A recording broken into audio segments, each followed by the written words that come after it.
That's my car, baby. Yeah. So, a quick visit to Rocky Dawuni this morning. King Lagazi, the host of Yard Settings on Hit 103.9, and also the MC for Lagazi Sound International representative. Alright, so let's get in there whilst we have some lovely interactions with Rocky Dawuni. Alright, so you don't know, man. Rocky Dawuni himself, you know. I open up the gate for the general to step in. Imagine, you know, a Grammy nominated artist, man. What? As we drive in, majestically, you don't know, man. Yeah, man. So, ladies and gentlemen, everything good, man. Yeah, man. I wave my flag. Yeah, but wave the flag, wave the flag. My favorite part will not be there. Yeah. The hand open. Yeah, man, yeah, man. Yes, sir.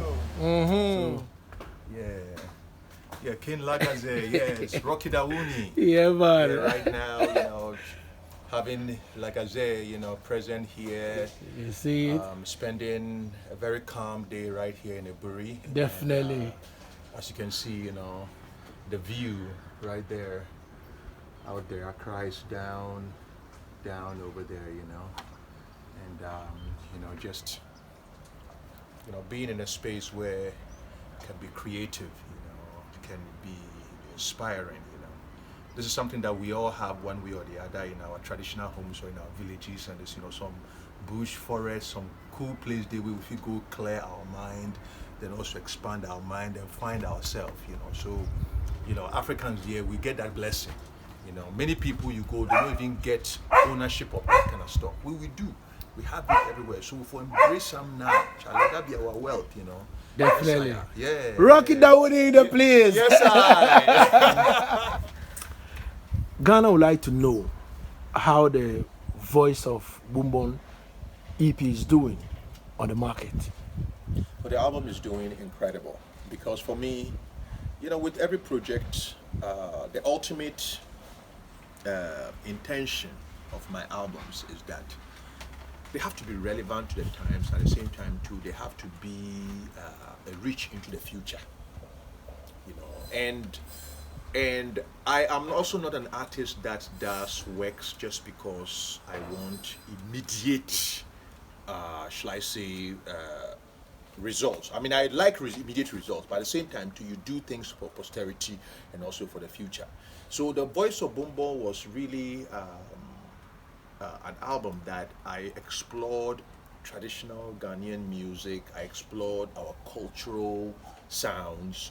I also tried to use that as a means to inspire people to appreciate their traditions, to appreciate their homes, to appreciate their villages, to appreciate the places that made all of us who we are, especially in the times in which we live in, So that message, I feel, that has taken a hold in terms of resonance. Even right now, I'm seeing people talk about, Ghanaians starting to voice their opinion about the country, which is a healthy thing because in a democracy, everybody has a voice, and every Ghanaian is a Ghanaian.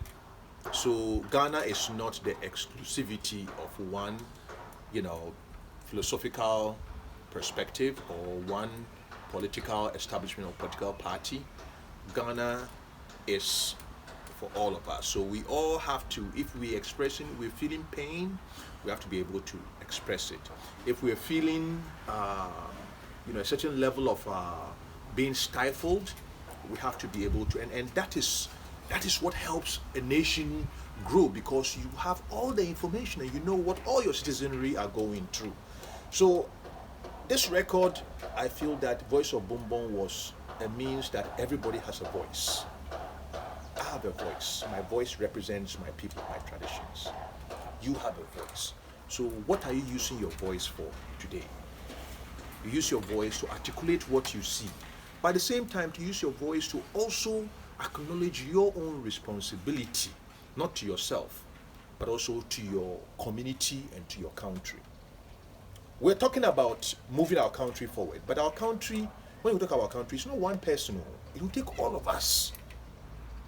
It's not going to be, say, this person should do it, that person should do it. Because when you point over there, that same finger that somebody is pointing directly at you. The same finger you are pointing outward, somebody's outward point is pointing at you. So in the long run, when we are all pointing at each other. This is what it's going to take for all of us as Ghanaians to fix this country together. And we can do it. Peace and love. We can do it, said Rocky Dawuni. So, talking about this EP, are we to say it's going to be considered for the Grammys? Looking at how you are pushing this particular EP.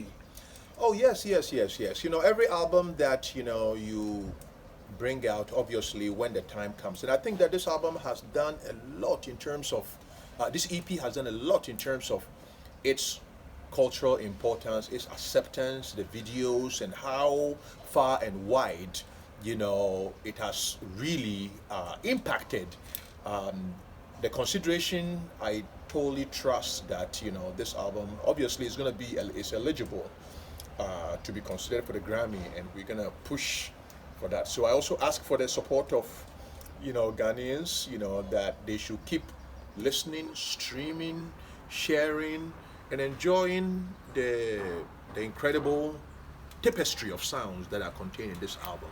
And in doing so, also support this album for its possible, what's it called, Grammy recognition and Grammy nod. Wow. So, last but not the least, in terms of you touching on the fix the country agenda that people are pushing on social media and all that, Rocky, you are a well-traveled artist. I can say on authority that one of the Ghanaians that I know that has kind of traveled the world. You've gone to places, you've sat on higher tables in terms of the UN and mentioned them. What exactly do you think can be done in this country in terms of fixing Ghana or fixing the economy? The thing is that this is a very big, if there was an easy solution, or shall I say, the right way or the perfect way, I think it already would have been done already.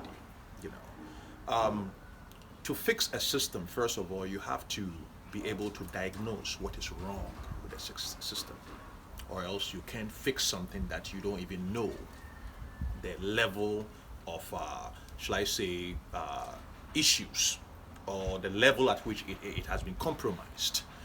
So, first of all, I think that it is a healthy thing, because democracy is about being able to voice your opinion. Democracy is about speaking truth to power. Democracy is about, demanding better of your leaders. Democracy is about when you see something that is going on, is going wrong, you have a right as a citizen to also voice, your opinion. But at the same time, too, there are no quick fixes to any issues. So when you work as a country, it will take the collective effort of the citizenry for us to be able to chart a path to the solution. But that path too has to come from, having the leadership that will really be able to understand and have a clear vision as to where we are going. Because if we don't know where we are going, we can fix as much as we want, but we won't. We have to fix as a way to go to some place, but we don't know it. And I feel that right now we are in a situation where our country, you just look at the water bodies. I travel, sometimes when I'm in the western region and stuff, and I see the river and Cobra and all of that, the pollution that is going on. I travel and I see the environment, how much we are destroying the environment, how much people are using chemicals for agriculture, how much people are throwing plastics into the gutter and all of that kind of stuff. That is individuals, sometimes systemic and individual issues. So the problem is not only a systemic fix, it's also the attitude of our people too needs to be fixed. You have to be a truthful person. If you are in the office and the invoices are there for you to do the right thing, and you are fixing the invoices and pocketing the money and all that kind of stuff, you are contributing to the problems in the country. If you are at a place of authority and you've been given a budget to do some business, and you are diverting half of the budget and doing topical stuff and not doing, and the country is not advancing, you are part of the problem. So when you look at the problem, and the problem has a social component, and at the same time also a systemic component, an individualistic and moral component. So for us to be able to solve this, we have to start, first of all, look inward as a people. We have to work together, and we have to work honestly. And we have to also know that patriotism in our country comes first. Now, so if you are stepping in any position of leadership, it has to be a place to serve the greater good, or else nothing else will work. So people are of the view that we voted for leaders to come and serve us. But at the end of the day, they don't feel the leaders are serving us. They feel the leaders are looking after themselves. Hence, let's face the country. Well, the thing is that leadership, it's a calling and it's a mission. So, the thing is that people have, when you vote, unfortunately, we have two parties, two political parties in Ghana that have the ability to stand to be voted for. So when you elect a leader, in a democratic system, you have every right to demand, the leader to represent what they, in their manifesto, they articulated to the people in order for the people to submit their mandate to them. So I think it's a healthy thing for people to, demand accountability from leadership. But at the same time, too, I'm saying that the solution is not a one-way solution. The solution is going to take all of us working together, because Ghana cannot be solved by one person. There has to be a systemic overhaul. We have to change our economic concepts. We have to invest in new ideas. We have to invest in areas of technology, agriculture, innovation, in the youth. We have to protect our lands. All these systemic change need to happen. And so it requires a fundamental and proactive change in the entire country and in the entire philosophy of how this country is governed. And I think that if we start looking at that and then also involving the youthful voices and charting a course that is inclusive for all Ghanaians, maybe we can set our paths toward the right path to finding the right solution for our country. But until then, we'll have topical fixes that makes everybody happy for a moment, and then we only go back to come and talk about the same issues over and over again. Rocky, I would like to know from you, do you support the demonstration that the youth of Ghana are saying that the president had to fix the country, hence they would like to go on a demonstration and demonstrate or take their petition to the government in terms of what the government need to fix, because we have bad roads, fuel prices gone up, like everything in the transportation now, everything is on the rise, and the youth feel they are the mercy of all this. So they would like to demonstrate, show the government that, okay, this is what exactly we are suffering from. and we need you to come to our aid. Do you support that?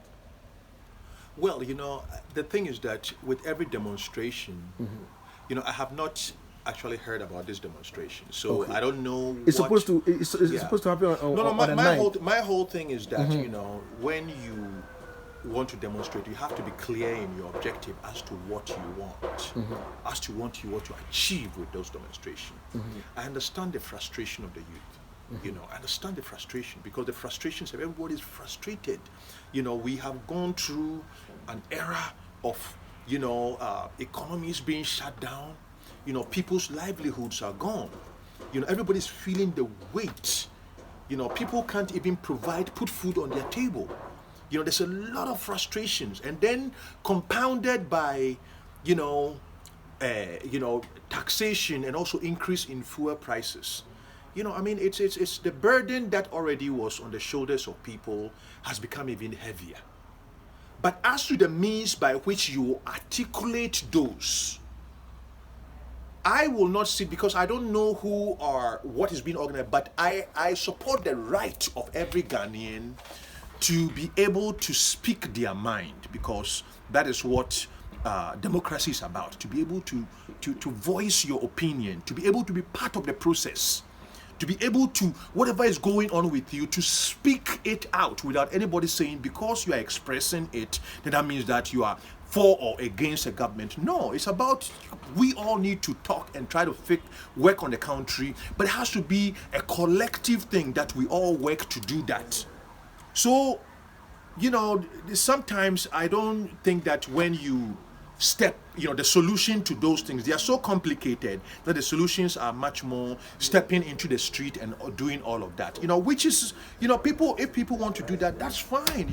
Everybody has a means to express and how they want to do that. But I will not say that I'm supporting something just because people are doing it. I support the right of Ghanaians to speak their mind. I support the right of the Ghanaians to call onto their leadership that they elected to listen to what they are going through and empathize with them. I support that.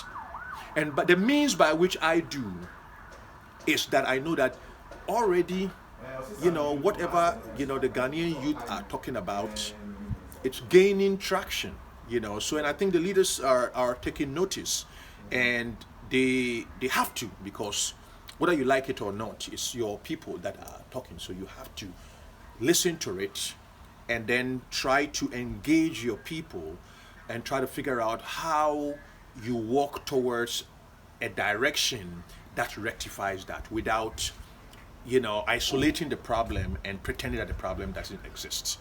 That is all I can say. But whether if somebody's planning some demo or somebody's not planning a demo and that kind of stuff, and I have to go and stand those demo, I am an individual voice, and I am an original thinker as to the way things are done, and I just don't follow because everybody's saying that is what is done. I feel that the issues are there, and you need to articulate the issues clearly and discuss those issues rather than put emotion, too much emotions into the issue and then think that through anger and all of that you will be heard. No, you have to be frustrated about it and you have to express your frustration. But there are so many different ways of taking those same frustration and creating an opportunity for dialogue and an engagement rather than a state of stalemate where it will be about, one one area of accusations against another area of accusations, and it will be all about spinning in the media and everybody talking about their sense and everybody insulting, oh, Rocky said this, Rocky's supporting this government or he's supporting that kind of government. Me, I'm on the side of the Ghanaian people. Only all one. Right. Yeah, that's the only place I am. All right. And everything I do and everything that I say and everything that I stand for and everything that I always stood for was for the people of Ghana. And the people of Ghana are going through a lot, and they need to be heard. And calling to be heard is not a bad thing. So I don't think the leaders should see it as something that is a bad. It's actually an opportunity, because if leadership can be able to measure the social temperature of its own citizenry, to know that right now people are frustrated to the point of boiling point, then it's good intelligence for the leader to know where they have to switch their policies and adapt and also engage their citizenry so that in the long run we can all work for the betterment of all of us. All right. Rocky Dawuni, would like to say thank you. Thank you. God bless us all. All right.